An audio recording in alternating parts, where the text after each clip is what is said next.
Yeah, so maybe we should start.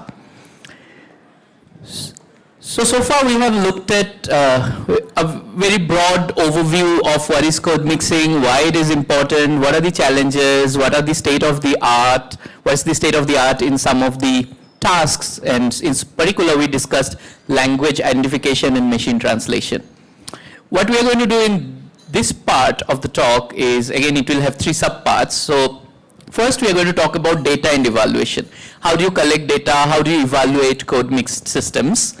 Then we are going to talk about language modeling and word embedding. That will be the bulk of it. And we'll end up with talking about socio-pragmatic functions of code mixing and how they, how you can estimate them and how they affect your end applications. So let's begin with data. So there are three fundamental problems of data sets, right? So one is, how do you collect the data from? Second is, how do you label the data, which is the third here in the slide. So you have to collect the data and then you have to label the data. And in between, there is also this issue of how do you characterize the nature of code mixing in the data. Now the first and third are actually true for monolingual NLP systems also. So therefore, I'm not going to get into any of the best practices that are preached there. There are so many best practices, right? Do's and don'ts and all. So you're not going to get there. What we are going to get is specifically for code mixing, what are the issues in both 1 and 3. And for 2 is very interesting because this is very specific to code mixing. It's true that it's important to understand the nature of your data even in the monolingual case, like what is the domain, how diverse is your corpus, and questions like this. In code mixing, along with those things, you also have this question of what is the nature of code mixing in your corpus. And that actually determines a lot of things that you are going to do downstream. So we will get into quite a bit of detail of the second part. Okay, starting from data. The fundamental issue of collecting code mix data is that, especially text data, is that nobody writes in code mixing in general. Code mixing is a spoken language phenomenon, and only speech-like data or speech data has a lot of code mixing. So how to collect those? Ideally, we want what I would call transcribed conversational speech data. Again, mind you, conversational speech is important because code mixing is informal and it happens a lot in conversations. So there are only very few available data sets. The most popular for research purposes is this Bango Miami corpus, which is English-Spanish mixed, 54 conversations. I forgot the exact number of hours of transcribed data it has. Then there are a lot of corpora in English Mandarin. So none of them are particularly very large. The largest one is the Siami corpus, which has 63 hours of transcribed speech. Then you have HCAST, which has around 5 hours of transcribed speech and 15 hours of unlabeled speech. And there is SECOS and QMX and so on. So if you are working on English Mandarin, you do have quite a bit of data available, which is transcribed speech. There is a French-Arabic mixed data. There are also some data sets which are for Malay English, Frisian Dutch, and Hindi English, but these data sets are pretty small. Beyond that, right, if you're working on any other language, I really don't think there is much of transcribed data available in the public domain. Of course, you can create your own data, and I'm sure there are other companies would have their private data, but for research purposes, there is not much data available that way. Now, what do you do if you don't have speech data, transcribed speech data? The next best thing you can do is text-based chat logs. So chat logs are typically conversational, often it's speech-like, so therefore you can use chat logs. Now, in chat logs, what kind of data people have looked at is, one is WhatsApp and Facebook conversations that you do over Facebook Messenger. Now, these are actually, if you look at this kind of data, they are very, very code mixed. So it's a very interesting data set to analyze, but the main problem there is the privacy concerns, because there are a lot of issues. You can't just use WhatsApp data from any person, right? You have to take a lot of legal permissions and all. But fortunately, there is a data set. It's shared, it's collected by Amitabh Das, and it was part of the ICON shared task. This is many Indian languages mixed. So that's WhatsApp and Facebook, but I'm sure there might be a few other similar data sets for other languages also. I haven't seen, but there might be. Then extracted Twitter conversations. So Twitter is not a conversation medium. I already mentioned this, right? Twitter is a broadcast medium.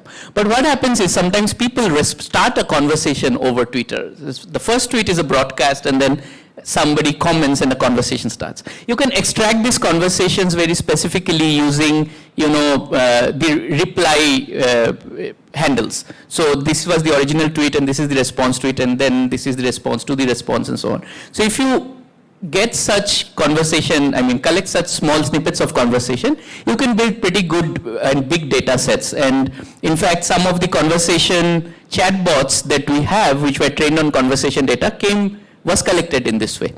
And Twitter is also freely accessible, right? You can download, you can scrape and download Twitter conversations much more easily. So you can do that. The third case is human bot conversation.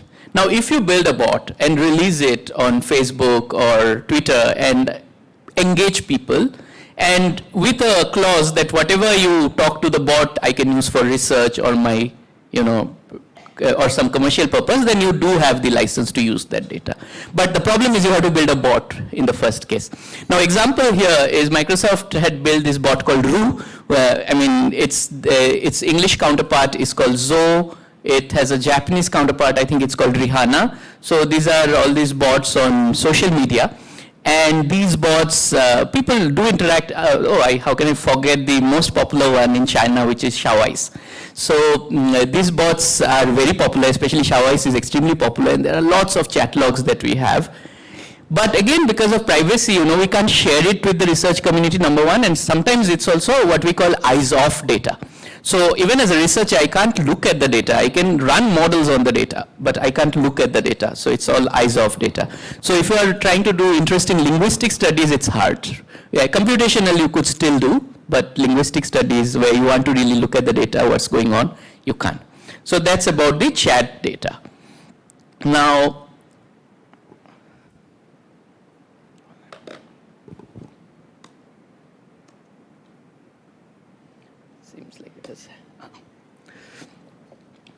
so then the next best is non-conversational text data, which is chat-like. So this is the most common form of data that you would see for most shared tasks, which is just generally what people post on Twitter or Facebook or YouTube and Reddit comments and all.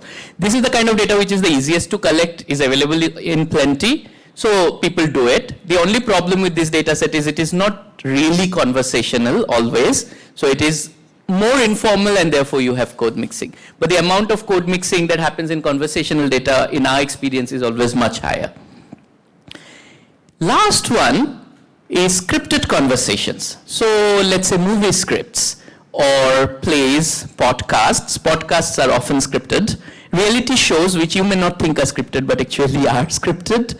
So these kind of conversations in most places where people code mix shows a lot of code mixing. And they are also easily available in terms of, all these issues of privacy and other things are less an issue here, because nobody, if the script writer gives you the permission to use their movie script, you can always use it, right? There's no issues there. And there are some work that has been done on this kind of data sets. In fact, one of the first Indian language code mix data set was, I think, from one of the reality shows called Bigg Boss. Somebody had annotated, transcribed those chat, conversations. Similarly, we did a lot of work on Hindi-English code switching from Bollywood, Indian Hindi movies. And those data sets are also readily available. The only catch there is it's scripted. So people might always argue that this is not, how do you know that it is how people really talk? Things are usually exaggerated and all, right? So that's a catch there. Now, having decided on the data source, you have collected the data, let's get into the other part of it. So let me start with a trivia question. So post-tagging accuracy is reported on this Bangor Miami corpus, which is English-Spanish mixed corpus. It's in high 80s to mid 90s. I have already referred to one of the paper by Tomás Solorio, which is on this, and pretty high accuracy for English-Spanish code switching there, right? Whereas post tagging accuracies of the best performing systems in one of the shared tasks in 27 for Hindi, English, English, Tamil, and so on, Indian languages and English, was in mid 70s, a good 10 points or 20 points less. Now the question is, can you guess why? Is it because we have more data in Bangor Miami than all these Indian language cases, or is Indian language mixing inherently a more difficult problem than mixing of Spanish English? Or are the patterns of code mixing in the corpora are different? Any guesses? Anybody who has worked on this will probably know. If anybody has worked on post tagging, the reason I put this example is this is something which is discussed a lot in the research community. Yep. So English and Spanish is much more closer, so therefore the answer is the second one, inherently difficult language pair. Indian languages are more inherently difficult when code mixed with English.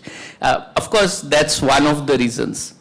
But what I think, and what the community thinks the most important reason is the third one. If you look at the Bangor Miami corpus, right, the amount of Spanish in that corpus is really small. And usually what happens is it is, sorry, I forgot whether it was English which is less or Spanish which is less, but one of the language is 80%, another is 20%. And the language which is 20% is quite, you know, it's more like code switching, so entire sentences in that language and only like in some parts of the conversation. Whereas if you look at the, you know, English Hindi corpora that were released for, or English Tamil corpora that were released during the Indian language shared tasks for post tagging, they have much more interleaving between the languages. So every sentence would have almost 50% word English, 50% word Hindi interleaved in many different ways. Now, is it not possible to talk English and Spanish in that way, or do people don't? I think it's certainly possible, and in cases people do also interleave English and Hindi, Spanish in the similar way as we would do English and Hindi in India. It's only the nature of the corpus, the way it was collected, that's actually reflecting these large accuracy differences. So in other words, right, I showed this diagram in the first half of the discussion, where we talked about this part, which is the multilingual conversations discourse, all the way to loan words and borrowing. Now, naturally, if you are here, things are much easier. Whereas if you are here, things become harder. And if you are here, you have to probably come with altogether new conventions and things like this, because you are talking of a new language. So the hardness kind of increases as you go from here to here. But remember, I also told you that these are continuum. So there are no well-defined definition of where code multilingual stops and code switching begins and all those things, right? So there has to be some sort of quantitative characterization of the data sets. How can we quantify the, you know, where a data set falls in the spectrum? So that is what is the next most important thing, and Sandeepan will cover that part.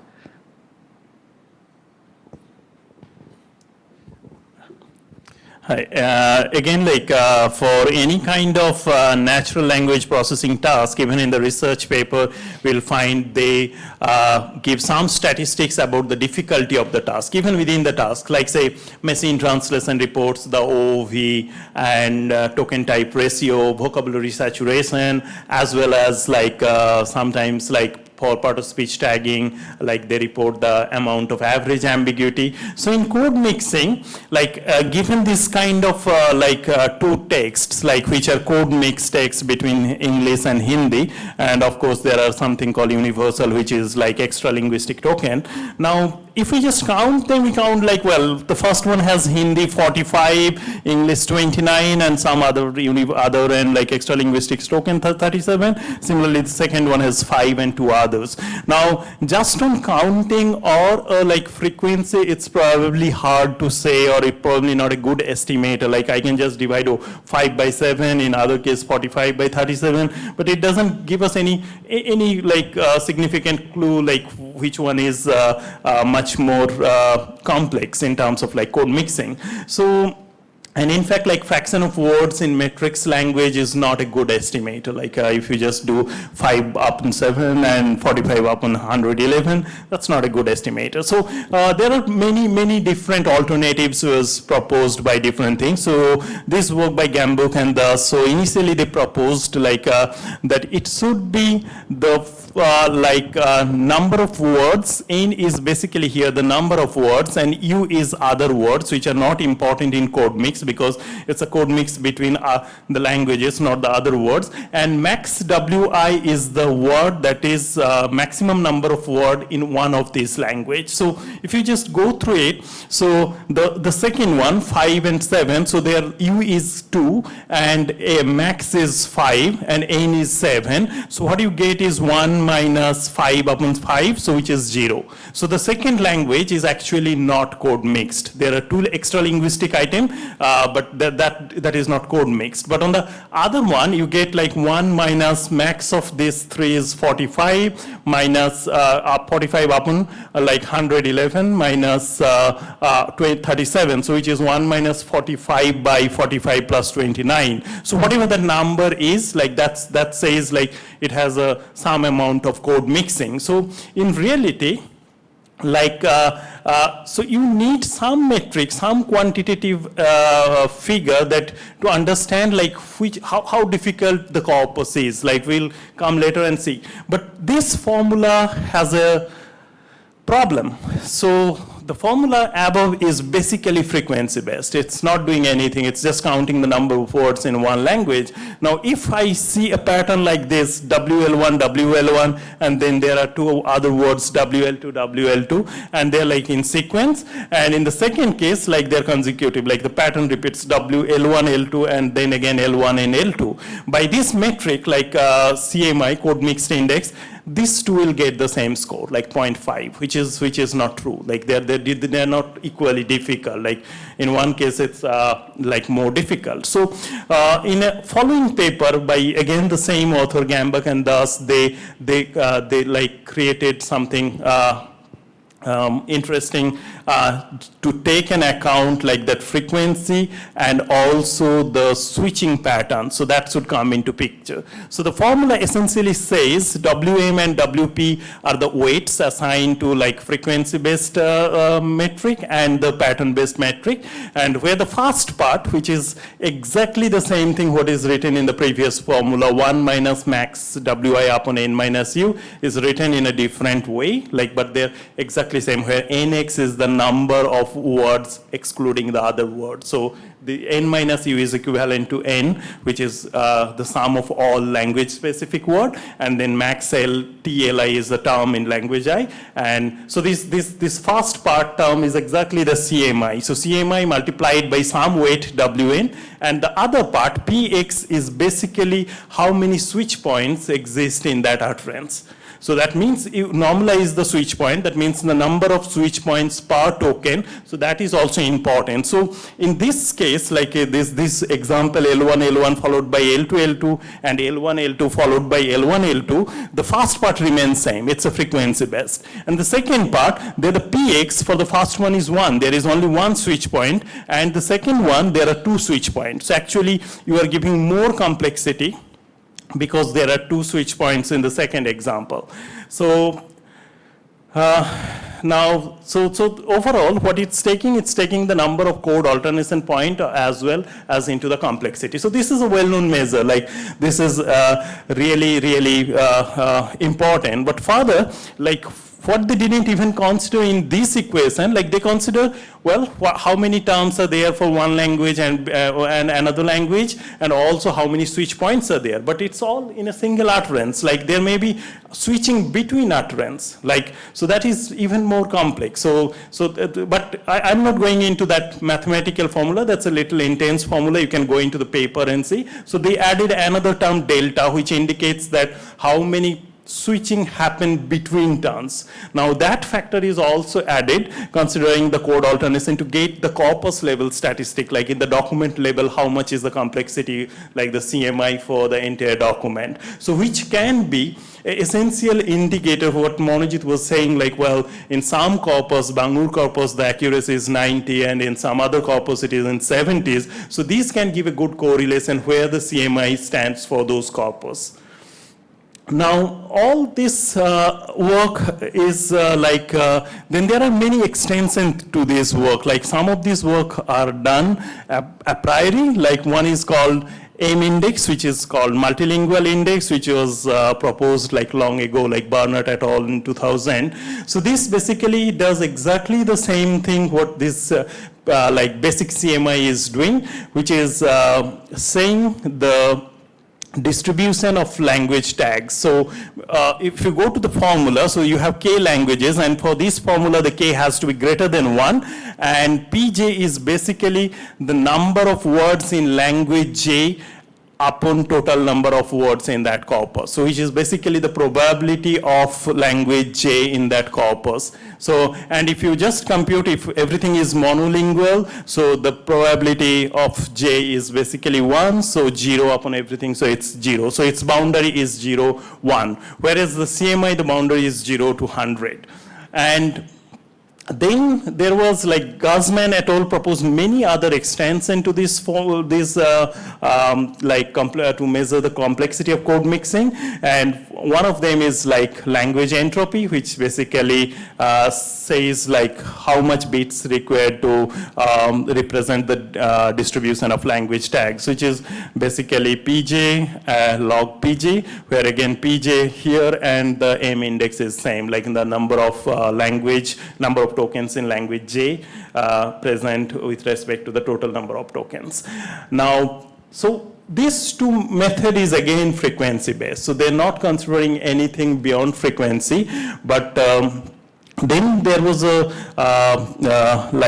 follow-up metric which is called integration index, which actually instead of considering the frequency, it's measuring the probability of the switching point. So that means in a corpus of n words, there are possibility of n minus 1 switching points. So that's why it's normalizing with n minus 1, and s is the number of switching points happening. So li and lj, where j is the number of switching points, it's from 1 to n, and I is basically j minus 1. That means the language at ith position, which is the position before the j, if they are same, then this SLILJ is equal to 1. That means the switching is happening, which otherwise 0. So that means overall, like if you just don't go to the formula, it's basically number of switching happening between any two words. So there are n minus 1 such possible switching points, of which if I find like every word is different in the corpus, that means in all n minus 1 position SLIJ is equal to 1, so that means your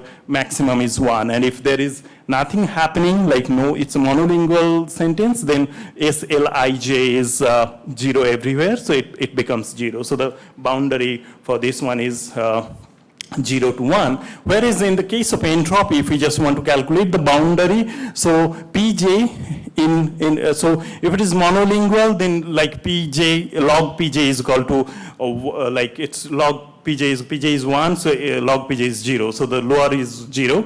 But in case of upper bound, so that all languages are different, so you have like pj will be 1 by k, so it's 1 by k and log k. So that's its upper bound. So and the other one, like in I index, it's basically 0 to 1. So, but what happened to all these? They are frequency based, frequency and switching point based. Like nobody, like in this measure, they didn't analyze, thought it as a like time series problem. Then there are a couple of metrics which came as a like time series analysis kind of thing. Again, it was given by Guzman in 2017. So which measures the temporal distribution of code switching across the corpus instead of like only considering frequency of them. So one is like burstiness of the corpus. So burstiness means is the code switching happening periodically, like 2 words, then 2 words, then 2 words, then 2 words. So if it is happening, then probably it's comparatively easier instead of 1 word, then 3 word, then 5 word, then 2 word. So because here the number of states are increasing compared to the if it is more periodical, like periodical means everywhere it's 2, 2, 2, 2 kind of thing. So they gave the formula of burstiness where sigma is the standard deviation and mu, m is the mean. So it's essentially saying like if there are like periodical, like with the same kind of length 2, 2, 2, then your mean is whatever 2 and the standard deviation is 0. So overall then it's get like -1. So mu, like it will be like sigma t is 0, so it's minus m by plus m, so which gives -1. So that's it's like lower. And if it is like it's not periodical, like you have like one sequence with 1, 1 in 3, 1 500, 1 is 5,000, then there is a possibility that it will go towards 1. So that basically tries to see like how much like periodic nature of the corpus is there, or is it like non-periodic coming in Basti mode. Then this formula, the similar to like the entropy of the thing, it's actually considering the other formula is taking care of span entropy. Like the span means like the sequence which is coming in burst mode, like 1, then 2, then 5. So if it is non-periodic, then actually you have instead of like k choices, which was earlier there in the word-based entropy, in the like span entropy, what we are calculating the probability of a particular state. Like here you have multiple states. Like state means the length 1 to m. Now the probability of a particular length and then the log probability of that. So that's basically give you like a kind of span entropy. So these are various metrics. So you can choose any of them. Like commonly used, like this one is also very commonly used, like code mixed index. And here is some statistics, like from the corpus. Like so, for example, like if you go to the English Hindi corpus, which is like there are many such corpus, but you cannot achieve the similar accuracy for any task in this corpus because they have different like code mixed statistics. So the final one, so the middle column is saying like CMI in utterance level. P is basically the pattern switching frequency, which was like that weighted summation. And the overall, like when we unified them into the single formula at document level, so you get like, well, within Hindi corpus, you can see there is a CMI of 61, there is 94, and there are some which is as low as 20. So that means the application which is built for English Hindi, that doesn't essentially indicate you will get similar accuracy because of their code mixing difficulties. And similar thing happens for the FHIR and EMNLP corpus. So overall, the takeaway is like the way for monolingual systems we measure some of the things like token type ratio, V, corpus ambiguity, and all these things. For code mixing corpus, these difficulties are there along with the code mixing difficulties. And to quantitatively measure this, we have to choose one of these metrics like CMI or like span entropy or like simple entropy M index or whatever is like useful. You might find some correlation between this metric, you may not find, but that actually gives us a quantitative hint for how difficult the task is for a given code mixed environment. So yeah, so that's basically the code mixing index statistics, and then I will. Okay, so the takeaway is whenever you do any research in code mixing, do report CMI, but I would also suggest report multiple things because each of them capture different statistics of the data, and then try to discuss your results in light of that. Now let's move on to how to label the data. The main important problem is, do we need to be different from monolingual here? So it turns out for some tasks you don't need any special treatment. So let's say sentiment, emotion, or hate speech labeling. The instructions for that should be identical to that in the monolingual case. And your data set, your annotations, standard, labels, everything can be identical. So same for information retrieval, where you are just judging it by relevant or not, whether a document is relevant or not. But in some cases, like, pause tagging and parsing, it becomes really interesting.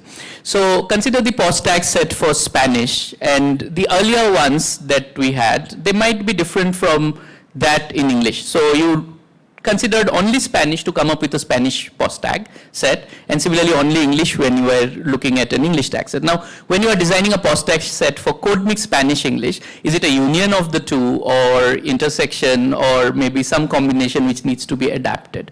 Now, this is a open question, and then same extends to other syntactic tasks like parsing.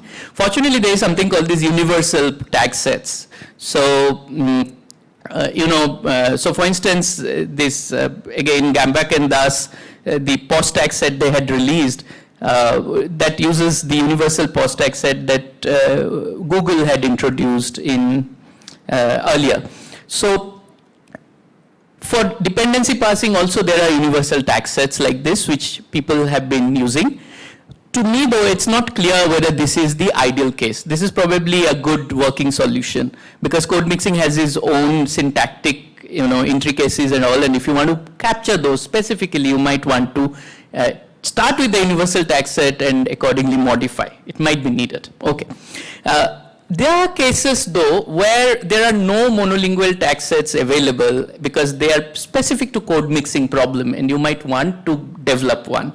So the obvious one is for word-level language labeling. So at word-level languages were labeled only for code mix data. Now there are 2-3 different standards that people follow. These standards mostly differ in how do they categorize the extra linguistic tokens. In terms of the language tokens, it's clear kind of, and they also differ in terms of the ambiguous situations, how they deal with it. So consider a word at the boundary which can be both, or let's say there is a word which is both in English and Spanish, and now it's used in a Spanish English code mix sentence. Now how do you mark it? This word has identical meaning in both the languages, so it could be both Spanish and English. So some recommend that if it's within English words, then mark it as English. If it is surrounded by Spanish words, then mark it as Spanish. But what do you do when it is at the boundary of a switching point? So these are some of the interesting questions, and there are debates and arguments about that. But there do exist very well-defined couple of standards for word-level language detection, which were used during these shared tasks. Then discourse functions of code mixing. This is something very different. So when you are doing discourse annotations, so there are already this series of discourse markers like Penn has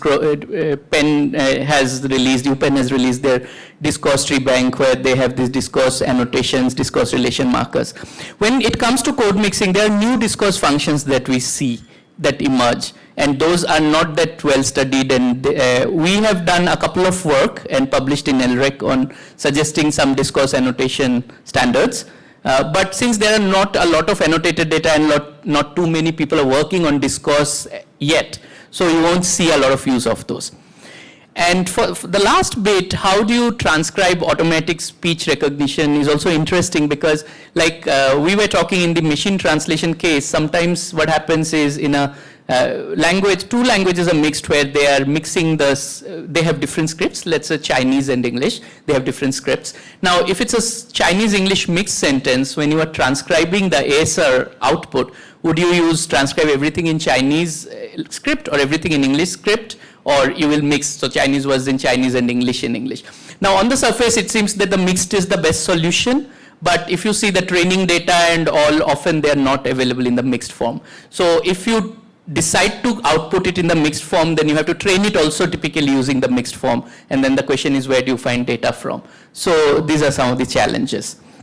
This I already talked about. So one thing is coming up with the standard. Now second thing is once you have the standard, how do you get the data annotated?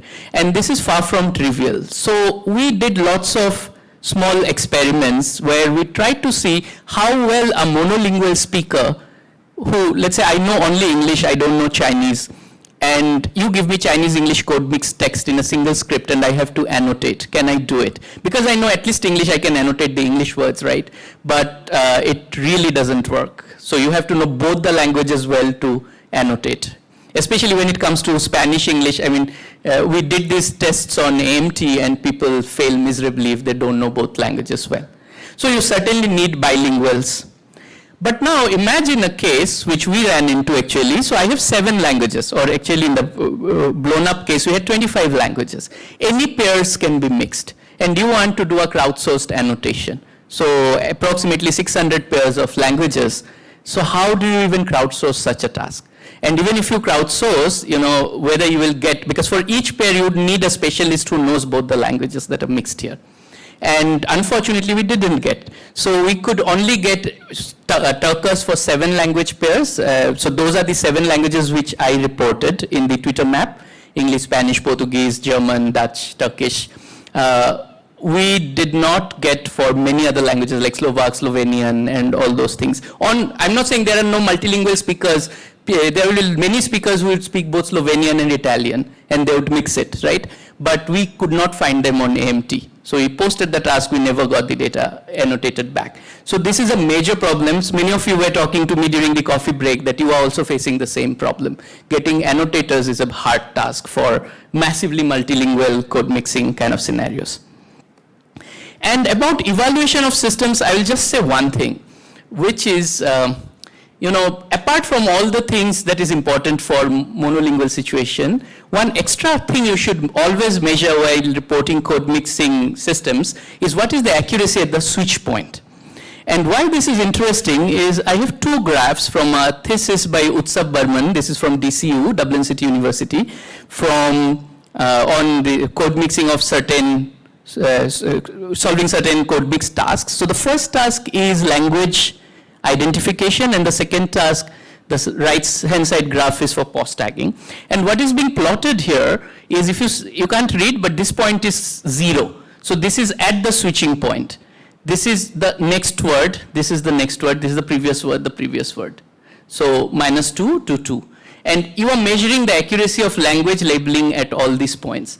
And this is their original system, and this is the improved system. But essentially what you see is it is lowest at the switching point. Similarly, this is POS tagging performance. This is 0, this is 1. So this is just the previous word before switching. This is the next word before switching, and so on. So the next word, the word immediately after the switch point is where the lowest accuracy happened, what they observed, and similarly the word before. And as you move away from the code mixing point, you are in the monolingual regime, so you typically tend to do better. Now, what you want typically in your code mixing technology is that they do well in the code switch point, right? If you improve on switch point, then you are really improving the state of the art in code mixing. If you improve in the monolingual zone, it is useful, but probably you are not really helping the code mixing technology. And here is an example of that. So this is our work on language modeling. And I have hidden some rows because they are not important, but just see 3 rows. The first one is the baseline system, which is trained only using real code mix data. R stands for real. And we are measuring perplexity, so lower the better. So, and this is the perplexity on the overall test set, and this is the perplexity. There are 3 different test sets, and this is the overall this is the perplexity only averaged only for the switch points. Now you see the perplexity at the switch point is far, far higher, almost 2.5 times more than perplexity at the other points. So it is much more difficult to predict at the switch point what the next word will be, which is not surprising. Now what happens is we have 2 technologies, let's say technology A and technology B, and what technology A does is it really reduces the perplexity at the switch point by quite more than 1,000 points. So that way this is best. Actually on one of the test set it reduces by more than 2,000 points perplexity. So it's really doing well on switch points. But if you see overall, which is the average of both switch points and non-switch points, another technology is better, which is not doing the best in the code mixing point. So why this is so? This is typically because of CMI. So if your data set had very, very high CMI, then we would have chosen technology A. When we are evaluating on def set, naturally technology A would emerge as a better technology. If you are evaluating on something which is more monolingual, spans, so low CMI, so you would typically choose technology B. So this is something you should keep in mind, that you should know this so that you can suggest when to use which of your technologies. So talking of language modeling, let's see how these models are built. So I will ask Anirudh to present that part.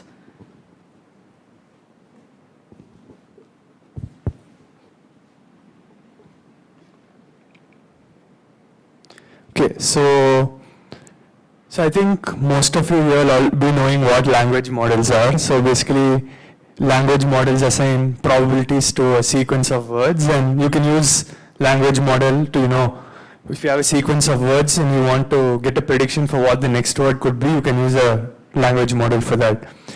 So now, why is this important?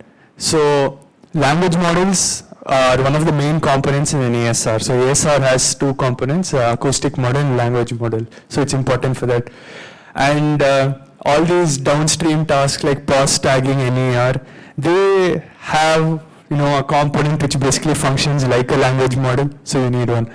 And all these the hot NLP topics now, like machine translation, language generation, and so on. Even all these, what they basically do is, if you have a, if you are, like basically what they do is predicting the next word. So for that, you need a language model. And of course, we use our phone keyboards, where we get suggestions for words. So that's also a language model. So a language model is important. And in a code mixing scenario, so I would say a language model is even more important. So see, you have a language model that's trained very well, like extremely well. So now what do you have? You have something that can predict words from both languages, and it knows when to predict a word from each language. So in a sense, the language model is learned when to when to switch from one language to another. So it's basically like you have a model that knows, okay, so first I predict words in this language, then I switch over. So it's basically like solving the problem of code mixing itself. That is, understanding when people switch and so on.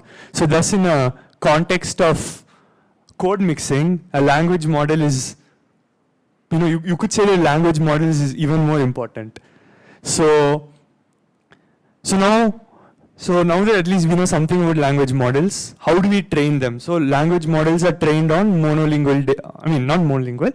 Language models are trained on just text data. So typically in monolingual situations, people train models on Wikipedia. So one of the ways they do is that. And if you can look at this, the first table, you can see the number of articles in these languages.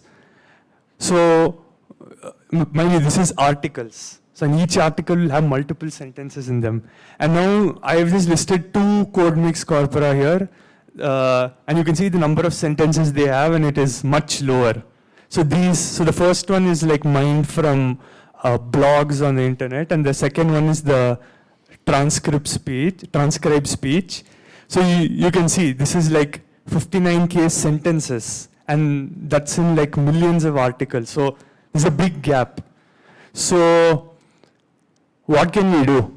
So one simple approach is something like this. So typically RNNs are used for language models. So you have two RNNs, one for each language, and each RNN keeps making a prediction, and you have some method via which you switch. So you decide, okay, now I'll take the output from this RNN, then I'll take the output from that RNN. This is a simple way, and this paper I have listed here has done something like that. But yeah, this is very simple, and this is a bit too simple. So some more complex approaches for these have been coming out recently. So you could categorize these approaches into one of three categories. So the first one is handling this data sparsity problem. So a lot of models are there that generate code mix data and use it to train a language model, and they do work well. The second one is somehow modeling the switching constraint in a better way. So there are different ways that work, different ways that people have done it, and we'll talk about it.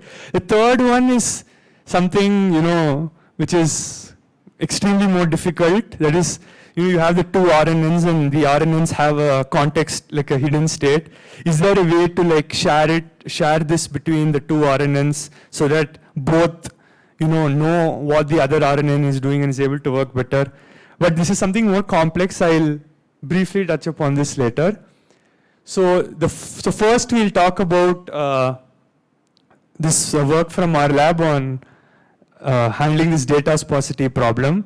So for this, what we have basically done is use linguistic theories for code mixing to generate data. So these theories have, been there since the 1980s. So it's, it's like 30 years. So what these theories do is that they try to model a syntactic relationship between the two sentences. So what they do is that they have a set of assumptions and they come up with a way to generate code mix sentences. So what are these assumptions? So basically you can put them into two categories. So the first thing is you need a word or phrase level alignment between sentences in two languages. So you need set of parallel sentences. That is one in the source and target, if you'll call it that way. You need a word or phrase level alignment, and the model assumes that there is a equivalence in the grammar rules. So languages can be expressed as context-free grammars. So this is how typically linguists study languages. So it assumes that for every rule in one language, there is this equivalent rule in the other language. So I'll just talk about that. So the whole idea in this work is that, say we use these linguistic theories and generate sentences, these are bound to be much better than sentences which are generated by random code mixing. So that's why they investigated this, and they were able to get better results on a language model. So these are some of the theories. So these are three of the theories that are out there: the equivalence constraint, functional head, and embedded matrix. So this was the first paper about code mixing in the ACL anthology. So yeah, that's something interesting. So this paper I've listed here is actually one of the first works on like speech or language which used these one of these theories.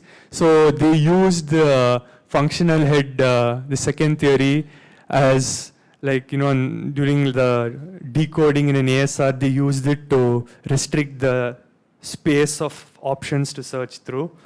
You can have a look at that, if you're more interested, but yeah.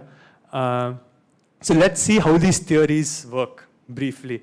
So I have a set of parallel sentences. So this is in English and Spanish. She lives in a White House. Él vive en una casa blanca. So these theories assume that you have, a set of parallel sentences and a word or phrase level alignment. So here we have a 1:1 alignment between the words in English and Spanish. And you also need a parse of one of the sentences. So typically we can get parses of English sentences using, there are pretty good techniques for that. So we can get a parse tree for that. So this is the parse tree for the English sentence. So this is how a parse tree typically looks. So what these theories does is that it uses this parse tree and the word level alignment to create a parse tree for the Spanish sentence as well. So if you look here, the ordering, the rules applied are pretty same, like almost everywhere except this rule where the ordering is slightly different. So as I said that these theories assume a relation between the grammars, right? So it assumes that for each rule in English, there is a rule in Spanish. So if you see there is a S gives NP VP rule in English, similarly it assumes that there is a S gives NP VP rule in Spanish. So first I'll talk about the embedding matrix theory. So this is a simple theory. So what it says is you can replace any subtree from one language with a subtree from the other language. So in this case, we'll look at this PP, this subtree, and we will put it in the Spanish tree. So in this case, according to the theory, Spanish is considered as the embedded as the matrix language, and English is the embedded language. So this is, I think he had mentioned that before. So in this way, by substituting this subtree, you get a tree which the sentence which it generates is basically a mix of two languages. So in this way, you can replace as many subtrees as you want, but the only constraint is that once you replace a subtree, you can't replace any of its nodes. So if you see in this sentence, you could replace a lot of possible ones. So you could probably replace this one, this one, this one, or this one, this one, this one. There are lots of ways to do it. So in this way, you can get trees in which the sentences are mixed in both the languages, and you can get the code mix sentences. So this is one of the simpler ways. Now I'll talk about the next theory. So this is called the equivalence constraint theory. So our work on this language modeling, we use this theory. So this is a bit more complex. I'll just briefly touch upon it now because like explaining it is going to take a while. So what this theory does is that similarly it requires these two trees. Once you have these trees, you can replace the leaf nodes, that is the words. You can replace the words from one language with the other. So now once you do this, it checks for a set of constraints. So the first constraint is that monolingual fragments must appear as an original language. So sometimes, depending on how you do the replacement of the words, you may get something where two words in the same language appear, but they don't appear in the original sentence. So that is one constraint. The second one is called the equivalence constraint, or the main thing that it checks. So I'll just briefly written it here. So what happens is that each node has a rule applied at it, and the ordering of the non-terminals depends on which language it is. So each node gets like a ID assigned to it depending on the rule, depending on the language which is rule is applied. So now it checks if this ID matches with the ID which it gets from the leaf nodes. So I mean, you can have a look at this later on. I'll not go into it too much, but this example so these two are valid, and this one fails because of the monolingual fragment constraint, and this is because of the EC theory. The equivalence constraint theory. So in this way, you can basically, take this tree and replace something, check if the constraint is satisfied. If the constraint is satisfied, you're all good. You have a valid sentence. So in this way, you can generate a lot of sentences. So one thing is that if you see, you will end up generating basically sentences in the order of 2 power n, because you can possibly replace every word from one language to another. So in that way, you're able to get sentences. So once you do this, you have a lot of generated data. So now what do you do? So this work from our lab as well. So it showed that a curriculum while training the language model is very important. So in this, they showed that first using monolingual and then using the code mix data was better. By the way, this is real code mix data, not generated. And in this work, which is the work I'm talking about, they found that using generated monolingual and then the real code mix data gave the best results, which you can see in this table. So if you compare this 4A and if you compare 4B and 5B, you can see that adding the real code mix data in the end reduces the language model perplexity significantly. So, this is something like, say you have a model like BERT, and you do the final fine tuning on domain specific data, and that's a very important component, right? So this training on the real code mix sentences is kind of similar to that and is something important. So the takeaway is that whenever you're training a language model, make sure you use a curriculum. It will be much better. So this is the paper and the conclusions from it. Now we'll have a look at some other works that have been done on language modeling. So both these works use a GAN-like framework. So in that they have a generator which basically decides whether to swap a word from one language to the other. And the discriminator's goal is to discriminate between the generated and the real sentences. This is one interesting approach. And yeah, so this kind of a framework is called a seq-GAN. So this other work uses a variational autoencoder. So this is something even more complex, but basically there's like a encoder and a decoder, and there is a stage in the middle where the sentence is mapped to this hidden state, and yeah, it's a bit complex, but it's a really interesting model, and getting it to work like they got it here is you can do a lot with it. Like you can generate a lot of sentences. Right. So this is a work that came out recently.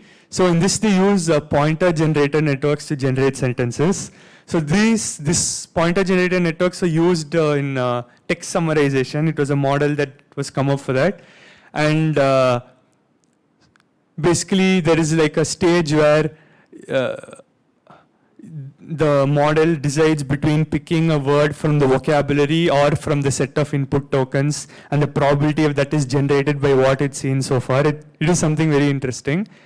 This is something that came out recently. One more paper is this one, where they used the EM theory but like at a phrase level to model code mixing. So these are some of the work on generating sentences basically. So there has been more work on modeling the switching constraint. So this is done in different ways. So this paper, they basically have like 2 LSTMs, one for each language, and they take both the outputs and decide which one to take both the outputs through a linear layer and then decide what to take. This is a simpler way. More of the work in this area has been on training the language model with more features. So other than just training it on predicting the words, you train it to predict pause tags or some other extra information. And via this, the model inherently learns when to switch. So in this case, you'll actually have 2 RNNs, but in this case, you'll have just one which learns when to switch using the auxiliary information. So these 2 papers were on using something called factored language models, where the language modeling is not done for words, but for features like pause tags, what is the previous word's pause tags, and so on. So this first paper adds a pause tag prediction task to make the language model better. And this one adds like features about words that have similar origins in both the languages. So yeah, so these are the works on modeling the switching constraint, which, as I said, can be done in 2 ways, either having 2 RNNs and taking both the outputs and doing something, or having 1 RNN and make it learn when to switch better. So this was the third thing I listed, this sharing the context between the RNNs. So, I mean, as you can imagine, it's not something that's very simple, right? So there has not been much work on this, but if one starts thinking about this kind of work, he's bound to start thinking about these multilingual deep contextual embedding. So things like BERT and so on have been trained on multilingual data. And given that all other NLP tasks are moving to use these contextual embeddings, is there a way that we can use these for code switching? So this paper, the last paper listed here, I think Monojit had mentioned it previously as well. So in this paper, while they're training, there is a stage where they give a language ID token. So if you're able to manipulate this in some way and make it generate sentences depending on how we want to code mix, it is something we could do. So so people haven't really looked into it, but this is something which could be looked into in the future. Any questions? Yeah. You mentioned a lot of syntactic constraints. Yeah. So in my opinion, you might need to look at the semantics. So if you're talking about context, right? Yeah. The context, instead of you put in the text as a language ID there, why not put the text as embeddings, like semantic embeddings over there? So for example, you put it, so you only look at switching between language IDs, right? So why not look at the context in terms of semantics? I mean, yeah.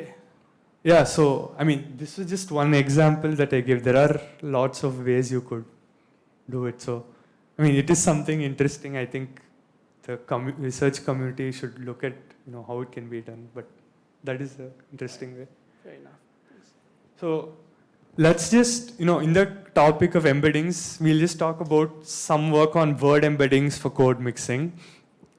So, the sad state of affairs is that there's been very little work in this. Most people just adapt these things called bilingual embeddings and make it work in this scenario.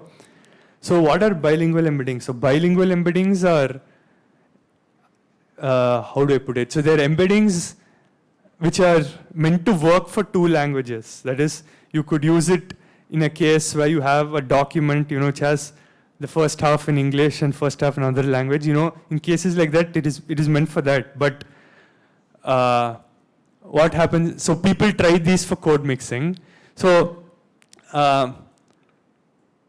so these models take pre-trained monolingual embeddings and some kind of alignment between the corpora in two languages. So it could be a word level or sentence level. And what they try to do is that using this alignment, they modify the monolingual embeddings such that it works better for a certain way. So in one of them, since they have a word level alignment, they try to predict words. So if word 1 in language 1 is mapped to word 2 in language 2, they try to make word 1 predict the words that are in the context of word 2 in language 2. So something like your skipgram embeddings, but doing it in a cross-lingual way. So this is one way they do it. The other models use this at a sentence level or some kind of matrix factorization and so on. I'll really not get into that now. So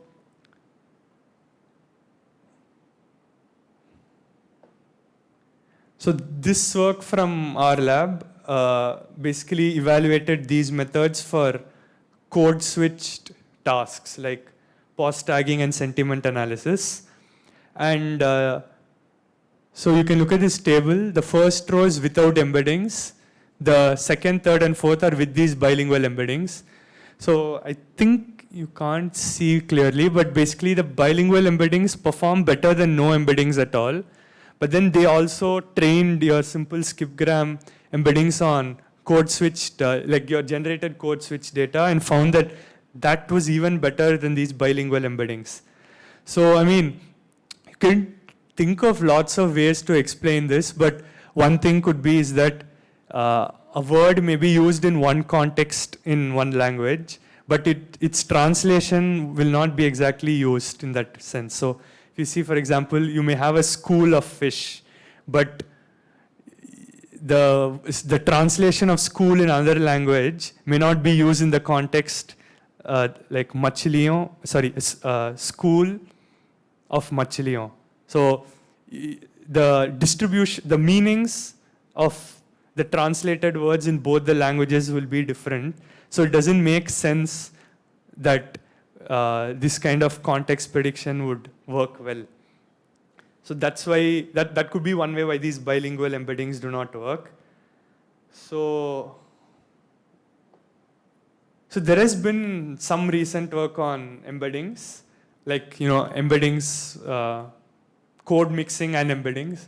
So this first paper is basically uses multiple different types of embeddings, like at a word level, byte pair encoding and character level, and sort of merges it together and evaluates it on some tasks and finds it to work better. This second paper is not exactly on embeddings, but they kind of project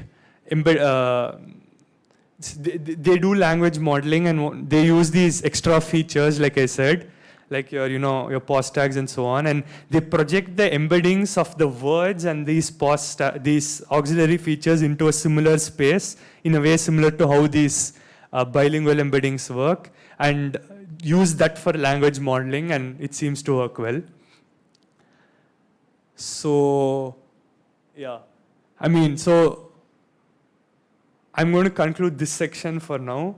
So linguistic theories is something interesting. We could, look at how to use this for language modeling in better ways. So like my work now in Microsoft is on this and, trying to learn something from real code mix data based on these theories and use it along with the generated code mix data. And, it is possible that these linguistic theories may not work well for other languages because they assume a syntactical dependency, which may not be there for other pairs of languages. So so it is something we should look at. And, the future work should ideally be focused on your deep contextual embeddings and things like zero-shot transfer, because they seem to work well for non-code mix scenarios. So it is possible that they would work for code mixing as well. So yeah. So now Monojit will continue. So we will take the questions later because we have 2 more sections to cover. I definitely want to cover them as quickly as possible so that we have at least 5 minutes at the end for questions, and then we can continue the questions over lunch. One anecdote that I remember is when we wrote this paper on language modeling where we used this embedding matrix theory a lot, one of the reviewers said, please don't use the word embedding because people will confuse with neural embeddings. So that's how word meanings change over time, because the linguists have been using the word embedding in the context of code mixing for a lot more time than word embeddings came in. But today people only think of word embeddings when they hear about word embeddings. Yeah, I thought it was quite funny. Now going to why do we code mix? This is kind of my favorite section. It's more linguistic-y in it, but I think it has a lot of information, deep information about how to design technology for code mixing. So why do we code mix? What are the social and pragmatic functions of code mixing? So again, linguists have asked these questions for a long time, and they have several observations. So some of these features for which languages might change is one is topic change. One language might be preferred more to convey a particular topic. So it's very common worldwide that English is the preferred language for communication in technology. Whereas, let's say, for emotional communication, somebody might prefer their native language. Then language, when you use multiple languages, you can have interesting, linguistic artifacts, figurative speech, and things like that, so puns and all. Emphasis is a very common way, so you might say the same thing in 2 languages. Like if you see the movie script I showed, right? She said, I didn't like it, mujhe bilkul pasand nahi aaya. So it's essentially saying the same thing in 2 languages, which is a way of emphasizing the fact that I really, really didn't like it. Emotion, so how people express emotion, we already talked about one work where we saw for negative emotions in India on Twitter, people prefer Hindi over English. So linguists have also observed similar things in the past.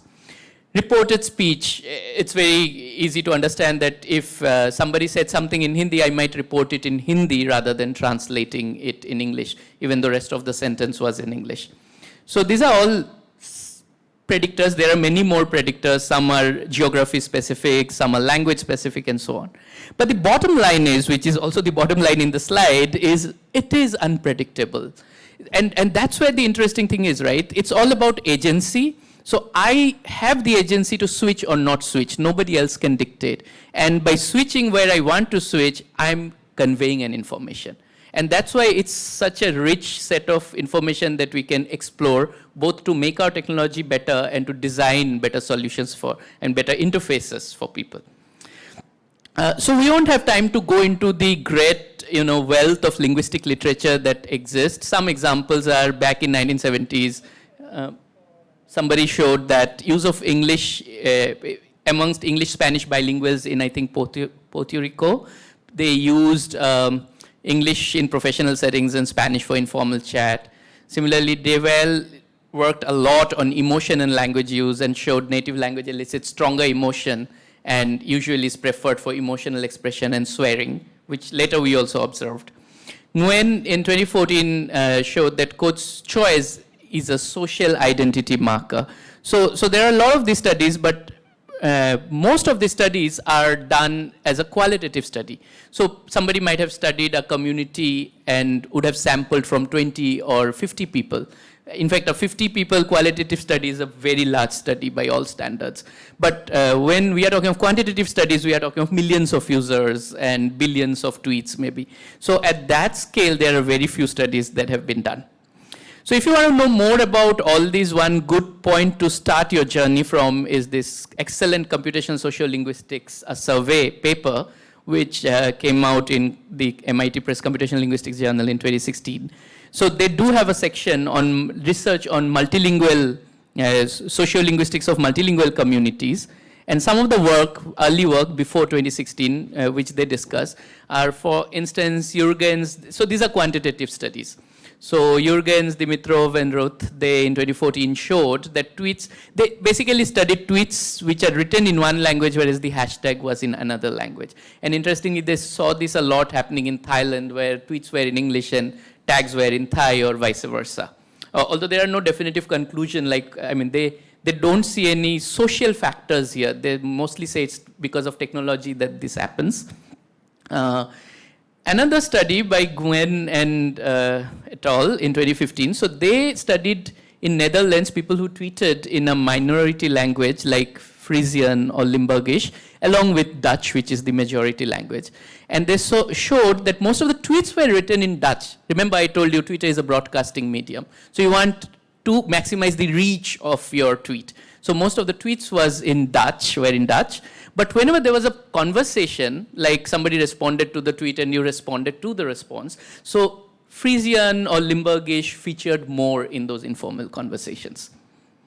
I already talked about this work, which we did, where Hindi is much more preferred for expressing negative sentiment. I won't get into the details of this, but there was a follow-up kind of a work, an extension of this kind of study, which came out very recently in this ACL, again by Jürgens and team. And this is about studying articles and accompanying comments. So these are news articles, 330,000. This corpus is available, by the way, which was in English and Niger.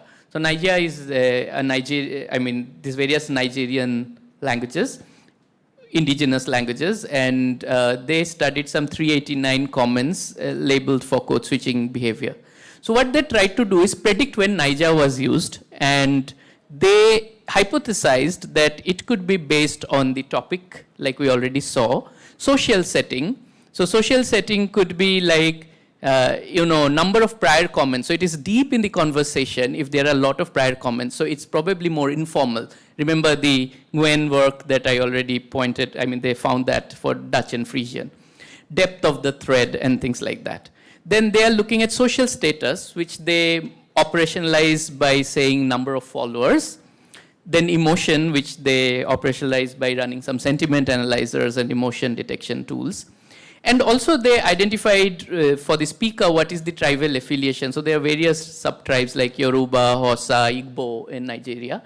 These are language speakers, and they wanted to see if there is an effect of this on language use. And what they found is pretty interesting. So the strongest predictor for use of Niger is the topic of the article. So there were certain topics which had more local flavor, and they were discussed more using Niger, for instance, or the comments were more in Niger. Most of the articles were in English anyway. Then the second most important factor was emotion. So strong sentiment means more Niger. So again, as I said, this we also found in our previous study. And the third is social setting, where they saw that comments deeper in reply thread are more like Niger, likely to be Niger, and those made in the evening are likely to be more Niger. And that's because they argue that in the evening, people are more conversational and particularly become more impersonal, whereas in the morning, they are in the office setup, right? They go to work, so things are more professional. So probably your mind also change accordingly. Where you are, your language changes. The other two factors, they didn't see much effect. So they saw people with high status use more English, but that's a confounding, there is a very strong confounder there. High number of followers means you also want to reach out to a larger number of people, so you want to use a language which more people understand, right? So they say, we can't really say much about it. Similarly, tribal affiliation, some weak factors. Despite all this, they also say that the bottom line remains, you cannot predict when Naija will be used. These are only factors which motivate the use of Naija, but you cannot predict exactly when it will be used. This, again, I showed earlier, right, that how much tweets are code mixed, and we looked at various cities and from where these tweets were coming. Now, do you see an interesting pattern there? If you see, the code mixing is maximum in places like Istanbul, Madrid, Frankfurt, Quebec City, Mexico City. Very little in, let's say, San Francisco, Houston, New York, Miami, and London. What's common to these cities? San Francisco, Houston, Miami, New York, London. If you see rest of the pie, you see that the blue part, the azure kind of a color that's there, it's called the fraction of English. And these are the places where English, oh, it's azure in my place. Here it looks more like purple. So that purple thing, if you see, most people are speaking English there. Do you see that? So what we essentially measured is there's a strong negative correlation between English and use of code mixing, as strong as minus 0.85. So we left it there, but we thought this was very interesting and somebody could investigate it more. And later, one of the co-authors of the computational linguistics, a survey paper, Cesar, came to us and said, hey, it's fascinating because essentially you have proved what we linguists have already been saying, that acculturation happens much faster in the US. So what happens is when you are in the US, you try to become a US citizen by following the norms, like speaking the language. You would rarely use Twitter, which is a broadcasting medium, to talk in Spanish or Spanglish. You might be speaking those languages. There is enough evidence that in Houston, there's a huge Hispanic population, and therefore there is a huge amount of Spanish-English code mixing, but you don't see it in Twitter. Because in Twitter, the identity, one is optimize your audience, maximize your audience, so English will do that. The second is you want to mainstreamize yourself. You are part of that identity, which is you are a US citizen. So this is very, very interesting, and this can be taken further. So similarly, another thing we saw, like why English is used more for positive sentiment in India. No previous research said that, by the way. Previous research said native language is used more for stronger emotion, both positive and negative. But we found that English is more positive. That's probably because English is an aspirational language in India. Same, I read some papers about Hong Kong. It's an aspirational language in Hong Kong, and it's used for positive things. That's not a quantitative study, but I did see some references like this. So that's also, I think, is interesting. I will, again, for interest of time, I'll move to the last part of the talk, and we'll have the questions at the end altogether. So when we know all these things, right, how can we use it to design interesting technology?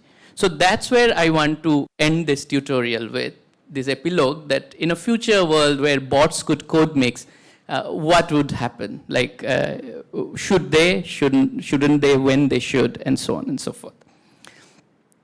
So we already saw that code choice is an identity marker. You want to establish your identity by making appropriate language choice, and there are other factors which also govern language choice, right? One of the things, like if you want to not get into all these details and just look at a conversation and see when are people talking in Hindi and when they are talking in English. So one thing you might notice is when somebody uses English, its response also typically would be English, and if somebody uses Hindi, its response will also be typically Hindi. So this is what linguists call as language accommodation, so or linguistic style accommodation. So essentially it means in a conversation between two parties, each party is trying to mimic the style of the other person.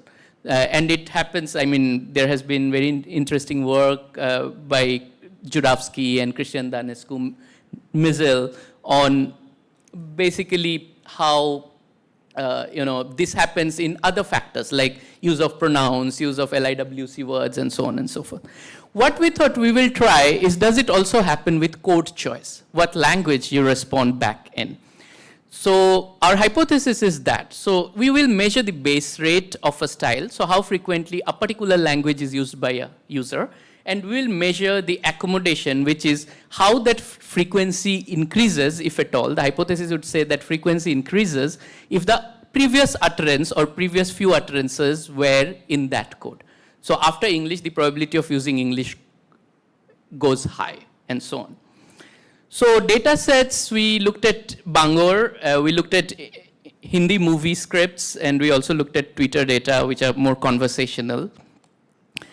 And let me summarize this in just one slide, what we observe. So first of all, we observe that human-human conversation shows what we call positive accommodation for the marked code.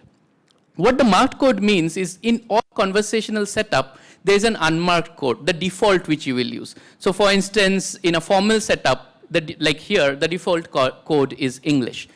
In office setups, let's say the default code might be English in India. Whereas in an informal setup, the default code might be Hindi. So in Bollywood movies, the default code in most conversational settings are Hindi, because it's a Hindi movie. So the unmarked code is, the marked code is then English. So the unmarked is Hindi, so the marked is Hindi. So the unmarked is Hindi, so marked is English. So you see code mixing accommodation for English usage, not for Hindi usage. So if the previous person used English, the chances of the next person using English is very high, more than the baseline rate of using English. So this is the theory of accommodation, validated. Now, can we use it to build interesting technology? So we thought, let's build a chatbot which will code mix. So initially we did a pilot where we just wanted to measure if people like code mixing chatbots. We showed them chat logs, because building a code mixing chatbot is hard. So we just showed them chat logs. They were all taken from a real chat log with a chatbot, and appropriately modified to have different levels of code mixing. And asked, which bot do you think is good, why, etc., etc. Some 50 people. They looked through it, and when we analyzed the data, what we found is, in general, people typically like it when the bot mixes. They say, oh, it's so cool, it's so natural, etc. But there were three distinct groups of users. One who had very positive attitude towards code mixing. So irrespective of whatever the bot did, even if the code mixing pattern was unnatural, bad, they would say, oh, great, it can code mix, wow, how cool. One was a very negative attitude towards code mixing. They would say, I don't want my bot to code mix. It's supposed to be an English chatbot, it should talk in English. Even if I mix, the user mixes, the bot should not respond in mixed language. And there was this third, and we also, by the way, conducted interviews after that, so that's how we know all this. And the third case was more discerning users who seemed to have liked conversations where bot mixed more naturally versus where bot did not mix naturally. So we thought, okay, let's do a larger experiment where we really build a bot. We tried building a bot. It failed miserably. People would actually dislike other factors, and we would not be able to test what we want to test. So we thought, okay, we won't build a bot. We'll take an English bot, which works pretty well, and make a wizard sit and apply code mixing on it. Remember that when the bot starts code mixing, the user will be also code mixing. That's what the theory of accommodation says. And if the user starts code mixing and the bot has to understand, that's the part where the bot failed miserably. So the translator, the wizard, was sitting and translating back and forth from code mixed to English and English to code mixed. And we had various policies of code mixing. One of the policy, which we call is nudge, is basically first mix a tag or a little bit. So I could just say, acha, the next sentence will be this. So this acha is just a tag, Hindi tag, which essentially means well. So a few things, and see if the user mixes. If the user doesn't mix, don't do it more. If the user also mixes, mix more. So this is what we call nudging. You nudge to find out if the user likes it. Otherwise, back off. There were other policies which were more aggressive in mixing and so on. And we ran this experiment with 100 users online. And we just analyzed the data, and the paper is under submission. But I will tell you the crux of the result which is that the nudging is a low-risk, low-gain policy. So it's a very safe policy that has that emerged. So there is a very consistent good rating for the nudging bot.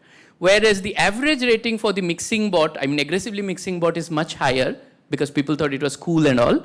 But also we had a more skew, like some people also rated it very low.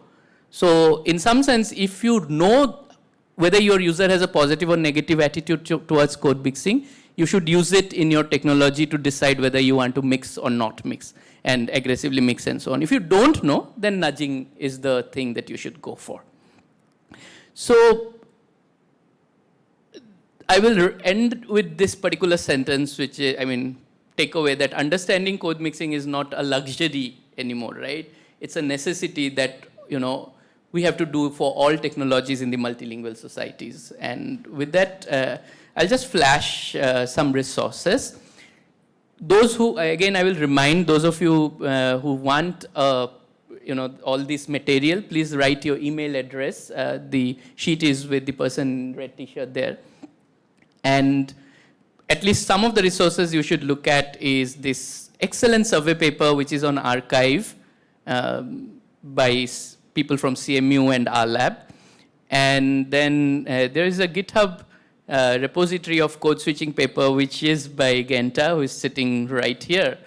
Can you show your hand up so people know you? So he has been doing some very fascinating work. Anirudh talked about 2 or 3 of his papers. So he maintains a very good repository of code switching papers. I will share with you the ACL bibliography subset, that ACL anthology subset that we have prepared, which has all the code mixing papers from ACL anthology.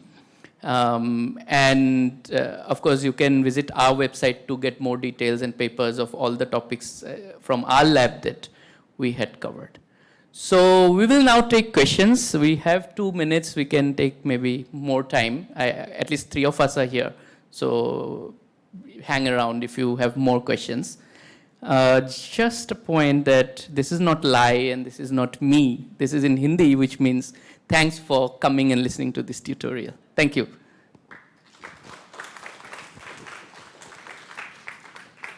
Yeah, questions on anything that we covered. Can you guys come up? Thanks for the talk. It's very interesting. The first thing I want to comment about the last part, because last time I tried to collect some English Mandarin code switching data, but it's very tough. Like when we start with somebody who speak only English or only Chinese, they will not code switch at all. So like something like we need to trigger.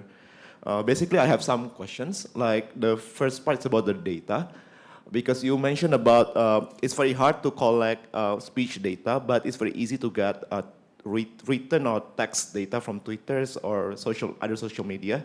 I'm so curious, do you think that written texts are not as natural as speech?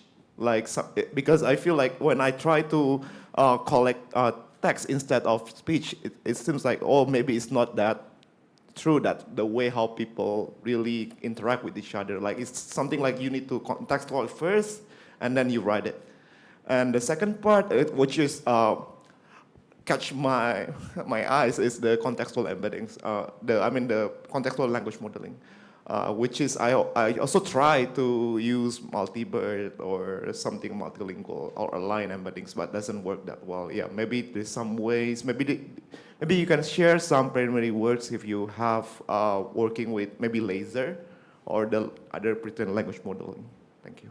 Okay, so I will answer your first question first, which is, so yes, there are not a whole lot of transcribed speech data which will be ideal for code mixing, whereas you can get data from Twitter and Facebook and all much more easily, comparatively, not necessarily very easily. Now the question is whether this data is as useful as speech data. Now this is a very good question, and we thought of, the answer is not a very clear yes and no to me at this point. So I will tell you what would prove or disprove this way or that way. So if you build a language model purely based on, let's say, Twitter data, which is code mixed and you collected it, and then use it to decode a speech recognition engine, build an ASR system, and deploy the ASR for, let's say, Cortana or Alexa. And if you see that it is improving, then I would say that, of course, if you collect data which is specific to Cortana or Alexa usage, you will do much better.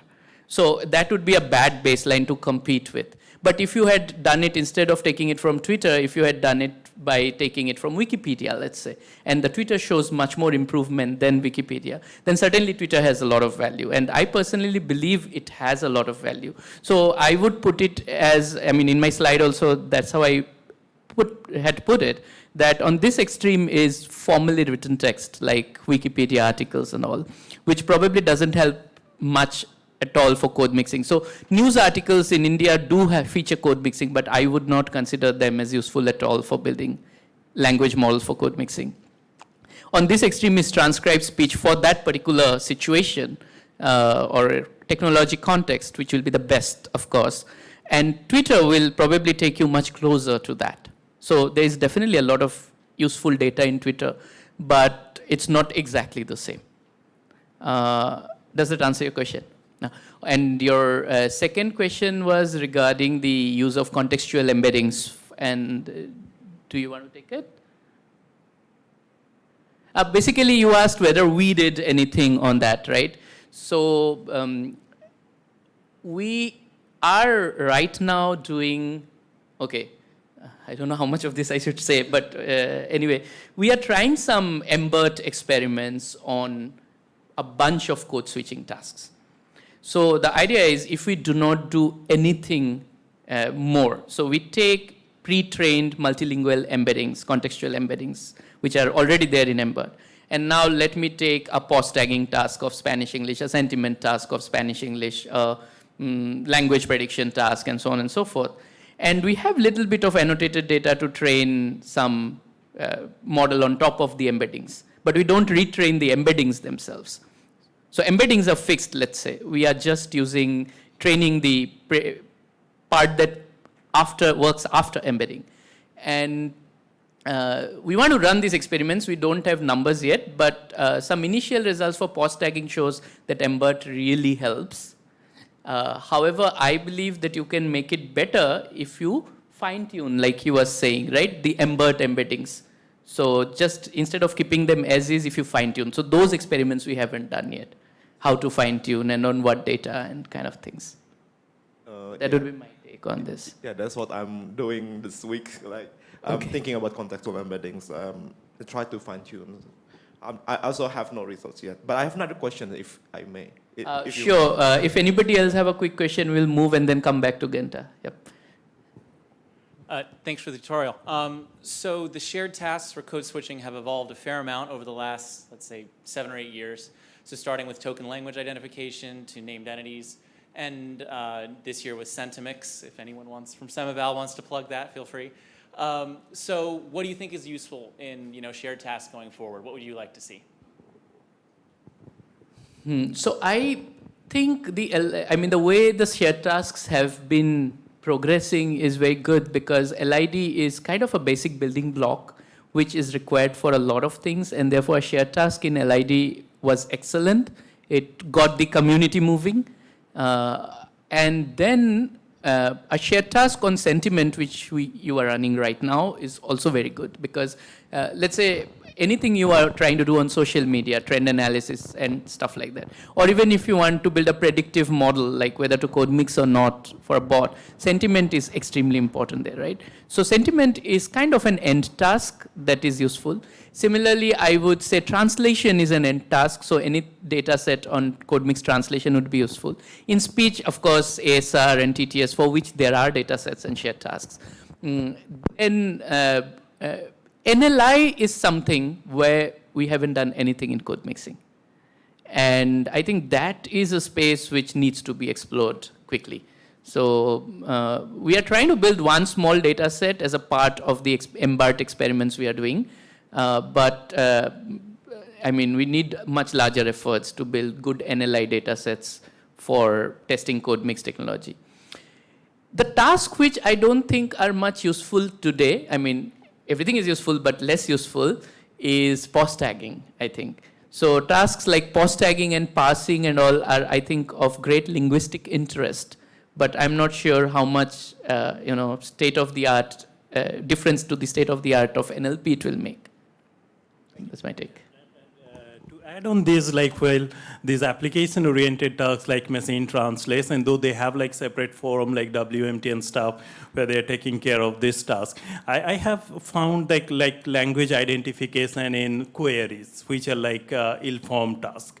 Like the subsentential do not have like significant information to where the things are much more complicated. So like task on queries or any other subsentential input, like because we were trying to detect offensive queries where there are code mixing, and it's the typical model which we are showing like mid-90s accuracy. They are like really, really low on queries. So those kind of things will be also useful, I guess. Other questions? Genta, you had a question. Yeah, my last question. So I'm also try to work on Hindi, but seems like it's not very easy because Hindi are written in Latin sometimes, and I was curious. Have you examined whether if you try to transliterate to the what's called the Devanagari script, is it Devanagari. Devanagari, yeah, Devanagari script, is it better than using Latin script? So one of the earliest work that we had done, and we don't even call it code mixing, we called it mixed script information retrieval, where essentially the problem we tackled is when people query for Indian language, movie, names, songs, etc., people typically type their queries in Roman script. However, the data sometimes is in Roman script and sometimes is in Devanagari script. And people, even though the user is typing in Roman script, doesn't mean the user can't read Devanagari script. The reason is more technological. The keyboards are easy to use. Roman keyboards are much more popular in India than Devanagari keyboards. So unless you have a phonetic transcription method, people will only use Roman, unless they don't know Roman script, right? So that's what we see in search engines. So we basically introduce this idea that, when you write some Hindi in Devanagari script, there's only one way of writing it. There's only one correct spelling. Of course, people can make mistakes. There are typos or there are exaggerations where people may. In fact, we haven't seen, like in English, right? You would say awesome by typing a lot of M or E to mean like it's really awesome. We don't see this kind of phenomenon in Devanagari, probably because the way the script is, you can't do that easily. So, since there is much less ambiguity, it's much easier to build better models with lesser data. Whereas if you look at Romanized Hindi, a single word, I forgot which word, had some 20, 30 variations, and most words had 5 to 6 variations. And it's not only like one word has 10 variations, one particular word might mean 10 different. So for instance, Devanagari distinguishes between and a as vowels. But in English, when you write, you will use a for both. So man could mean man, could mean man, and they would be very different words, right? So, and this is a very systematic, like all vowels, long and short version, it's not distinguished in the Roman script. So it's a very systematic kind of variation that we see. And it creates a lot of ambiguity. So in my opinion, if it's possible to use Devanagari script, Hindi in Devanagari script for training and everything, you should use it. If it's not possible, for instance, you scrape from Twitter and you don't have the Devanagari version. In Devanagari, so the statistics is 70% is in English on Twitter from India, 30% in Hindi or English, code mixed, of which 15% is in Devanagari and 15% is in Romanized. But almost 80% of code mixed is in Romanized. So the only way to get very good, and almost nothing in mixed script, where people will write the Hindi in Devanagari and English in Roman. So naturally, if you are trying to get such data from Twitter, you won't. So you have to either convert it yourself or get from speech transcriptions, which have that kind of a thing.